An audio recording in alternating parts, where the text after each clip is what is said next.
और इसलिए मैं कहता था मित्रों, इस देश में एक विदेशों के पैसों से पला हुआ एक 5 स्टार एक्टिविस्टों का वर्ग है जिसकी हर गतिविधि को चौंक करके देख लीजिए।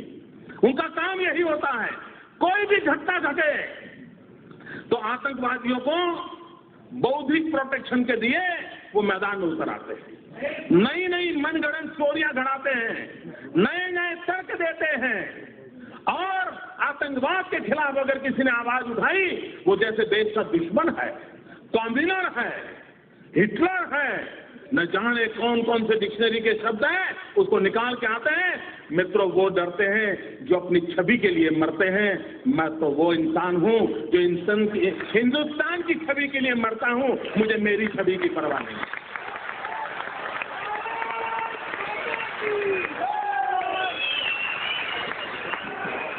क्या करना है इमेज को दोस्तों? किसके लिए इमेज? फुलमालाएं पहनने के लिए?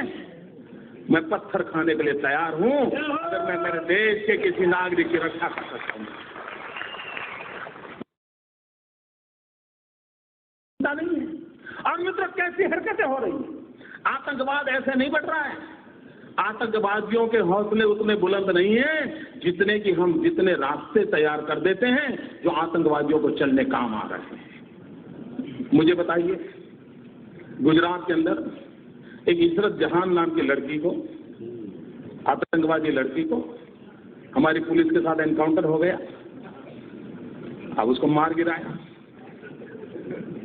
आपको मालूम होगा, वो दिन याद कीजिए, सारे दुनिया के 5 स्टार एक्टिविस्ट मोदी पर टूट पड़े थे साहब कि एक नौजवान लड़की को मार दिया, निर्दोष लड़की को मार दिया, गोली से भून दिया। ये खुद आतंकवादी है, यहां तक चले गए। इतना ही नहीं मित्रों, इस प्रदेश के अंदर 5 स्टार एक्टिविस्ट, कुछ मीडिया के मित्रों ने उसे एक बहुत बड़ी शहीद के रूप में उसकी जनाजा निकाला था। चद्दर चढ़ाने चले गए थे, चद्दर चढ़ाने चले गए थे और एक पार्टी के नेता 1 लाख रुपया देकर के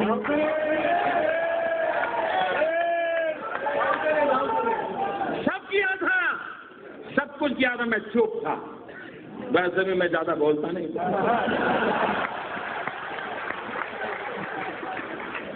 मैं सही जगह पर, सही भाषा में, सही समय पर बात करने का आदमी।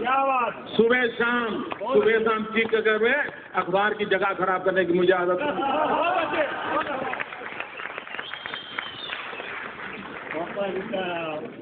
2 प्रकार के नेता होते हैं दोस्तों। कुछ नेता हैं जिनको सिद्धि में विश्वास है, कुछ नेता हैं जिनको प्रसिद्धि में विश्वास है।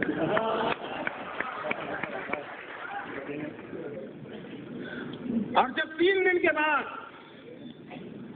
ग्वाजा टाइम्स, जो लश्कर तोयबा का एक मुखपत्र है, उसने एक आर्टिकल लिखा, पाकिस्तान में आर्टिकल छपा कि हमें शान से गौरव हो रहा है कि इशरत जहान जैसे एक लड़की ने हमारे मकसद को पूरा करने के लिए अपने आप को बलि चढ़ा दिया।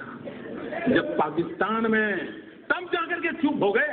फिर पता नहीं उनकी वो रिकॉर्ड की वो कैमरा वाली चीजें कहाँ चली गई, वो चद्दर चढ़ाने वाले कहाँ चले गए, सारा खो गए। चुप है 2 साल, इतने साल हो गए, चुप है, कोई पूछने वाला नहीं उनको।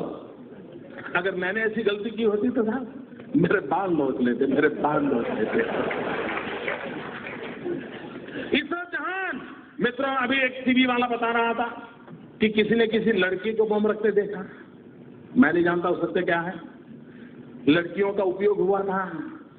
जिस दिन गुजरात ने इशरत जहान के एनकाउंटर में हत्या की, अगर महाराष्ट्र की पुलिस जाग जाती तो शायद ये लड़कियां बम रखने के लिए मैदान नहीं होती। लेकिन आपको परेशानी है, आपको निर्णय करने नहीं है, आप डरते हो।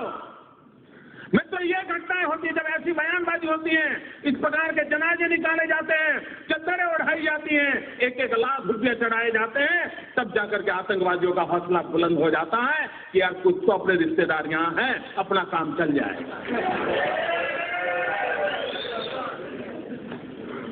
मित्रों, मैं हैरान हूं, कांग्रेस पार्टी क्या कर रही है। कोयम्बटूर के अंदर 98 में एक बम धमाका हुआ। चुनाव सभा में बम धमाका हुआ। अडवाणी जी उस सभा को संबोधित करने के लिए पहुंचने वाले थे। 58 लोग मारे गए, 58 लोग मौत के घाट उतार दिए गए, निर्दोष लोग मार दिए गए। वो सारे लोग जेल में हैं। लेकिन आपको जान करके हैरानी होगी मित्रों, केरल विधानसभा में वहां की सभी पार्टियों ने मिलकर के, वहां 2 पार्टियां प्रमुख हैं, कांग्रेस एंड कम्युनिस्ट, और बाकी उनके गठबंधन के साथी है, सबने सर्वसम्मति से एक प्रस्ताव पास किया कि 98 के केस में जो मुख्य गुनहगार मदनी करके जो जेल में है उसे जेल में से रिहा कर दिया जाए। क्या क्या समाचार देश को क्या संदेश देना चाहते आतंकवादियों को? केरल असेंबली ने और होली के दिन स्पेशल सत्र बुलाया था मित्रों, स्पेशल सत्र बुलाया था और उस सत्र के अंदर प्रस्ताव पारित किया है कि कोयंबटूर का जो मुख्य गुनहगार है उस गुनहगार को जेल से बरी कर दिया जाए। क्यों? क्योंकि वो चुनाव में उसको कैंडिडेट बनाना चाहते थे। क्यों देश को गुमराह कर रहे हो? और मैं देश के बुद्धिजीवियों को कहना चाहता हूं, क्या ये गुनाह नहीं है देश के साथ? क्यों उनका हिसाब नहीं मांगा जाता है? अगर मोदी गुनाह करता है तो आपको अधिकार है, और मैं सामने से कहता हूं अधिकार है, आप मेरी खाल उखाड़ लीजिए, लेकिन देश के हित में और लोग जो पाप कर रहे हैं उनसे भी तो देश को प्रशिक्षित कीजिए। क्या ये दायित्व नहीं है हमारा? मैं इन कलम के धनियों को कहना चाहता हूं, देश की ये मांग है मित्र। अभी आसाम के चुनाव हुए, आसाम के चुनाव के अंदर जिसने आसाम को लहूलुहान कर दिया वो उल्फा ओपनली कांग्रेस पार्टी को चुनाव जिताने के लिए समर्थन में मैदान में था। उल्फा जो आतंकवादी एक्टिविटी करता है, जो निर्दोषों को मारता है, किडनैप करता है, आप उसको चुनाव के अंदर आपका राजनीतिक फायदा हो रहा है, इससे उसका आप किस मुंह से आतंकवाद के खिलाफ लड़ोगे? मित्रों, बिहार में चुनाव हुआ, यूपीए का एक घटक दल वो चुनाव के अंदर एक मेहरबान को लेकर के चुनाव सभाओं में घूमते थे। क्यों घूमते थे? क्योंकि उसका दिखावा बिन लादेन जैसा था। बिन लादेन जैसा दिखता है, ये बिहार में लोगों को दिखा करके वोट मांगे जाते थे। मुझे कल्पना कर सकते हो मित्र, आज भी हिंदुस्तान में कोई रावण कितना ही शक्तिशाली क्यों न था, लेकिन कोई निकलता है रावण के नाम पर कुछ लेने के लिए। ये बिन लादेन को लेकर के निकलते हैं साहब, और बड़े गौरव से, और टीवी के मित्र भी बड़े शान से बताते थे कि ये देखिए बिल्कुल बिन लादेन जैसे दिखते हैं। पता नहीं उनका किस जन्म का रिश्ता है, मैं नहीं जानता। क्या ये देश की सेवा हो रही है? मित्र, मेरे भीतर एक आग है, इसलिए मैं बोल रहा हूं। मैं 200 लोगों की मौत देख नहीं सकता दोस्तों। ये मेरा राजनीति नहीं है, ये मेरी राष्ट्र नीति का हिस्सा है, और मित्रों मैं राजनीति के साथ आने दिया।